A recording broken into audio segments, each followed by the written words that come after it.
মার্কিন সামরিক অভিযানের ৮ সপ্তাহে অর্থনৈতিক উন্নয়ন বিশ্বজুড়ে উন্মুক্ত হচ্ছে। বিশেষ করে হরমুজ প্রণালীতে জাহাজ চলাচল বন্ধ হয়ে যাওয়ায় বৈশ্বিক সরবরাহ শৃঙ্খল বিপর্যস্ত। টেক্সটাইল শিল্প থেকে শুরু করে বিমান চলাচল সবই এখন এই যুদ্ধের জাতাকলে পিষ্ট। যুদ্ধের কেন্দ্রবিন্দু হওয়া সত্ত্বেও আমেরিকা তার শক্তিশালী অভ্যন্তরীণ বাজার ও জ্বালানি সক্ষমতার কারণে এখন পর্যন্ত স্থিতিশীল রয়েছে। এই যুদ্ধের অন্যতম ভয়াবহ প্রভাব পড়েছে রেমিটেন্স প্রবাহের উপর। সংযুক্ত আরব আমিরাত ও সৌদি আরবে কর্মরত লাখ লাখ ভারতীয় ও দক্ষিণ এশীয় শ্রমিক বর্তমানে কর্মহীন অবস্থায় বিদেশের মাটিতে আটকা পড়েছেন। প্রতি বছর এই শ্রমিকরা বিলিয়ন বিলিয়ন ডলারের রেমিটেন্স নিজ দেশে পাঠান, যা সংশ্লিষ্ট দেশগুলোর অর্থনীতির অন্যতম চালিকা শক্তি। যুদ্ধের জেরে কর্মসংস্থান হারানো এবং আবাসন সংকটের কারণে এই অর্থ প্রবাহে বড় ধরনের ধস নেমেছে, যা সরাসরি এশিয়ার দেশগুলোর বৈদেশিক মুদ্রার রিজার্ভে নেতিবাচক প্রভাব ফেলছে। এশিয়ার দেশগুলোতে জ্বালানির সংকট চরম আকার ধারণ করছে।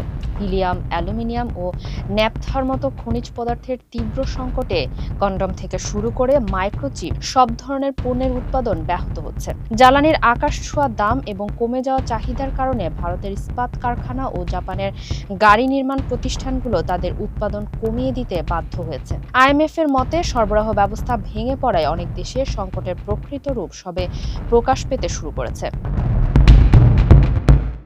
যুদ্ধের সবচেয়ে বড় মাসুল দিচ্ছে দরিদ্র দেশগুলো। জ্বালানি ও সারের দাম বাড়ায় খাদ্যপণ্যের দাম নিয়ন্ত্রণের বাইরে চলে যাচ্ছে। আইএমএফ এর আশঙ্কা, আফ্রিকায় ভয়াবহ খাদ্য সংকট ঘনিয়ে আসছে। অন্যদিকে ইউএনডিপি বলছে, এশীয় প্রশান্ত মহাসাগরীয় অঞ্চলের লাখ লাখ মানুষ নতুন করে দারিদ্র্যের কবলে পড়তে পারে। বিশ্ববাজারে ঋণের সংস্থান কমে আসায় এই দেশগুলোর পক্ষে জরুরি ঋণ নেওয়াও এখন অত্যন্ত ব্যয় সাপেক্ষ ও কঠিন হয়ে দাঁড়িয়েছে। আমেরিকা তার নিজস্ব তেল ও গ্যাস উৎপাদনের সক্ষমতার কারণে এখনও সুরক্ষিত।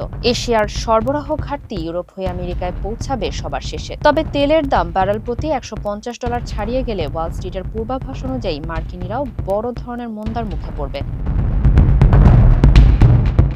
এমনকি যুদ্ধ আজ থেমে গেলেও মিসাইলের আঘাতে ক্ষতিগ্রস্ত অবকাঠামো এবং হরমুজ প্রণালীর ঝুঁকির কারণে আগামী অন্তত 4 বছর তেলের দাম চড়া থাকার আশঙ্কা রয়েছে।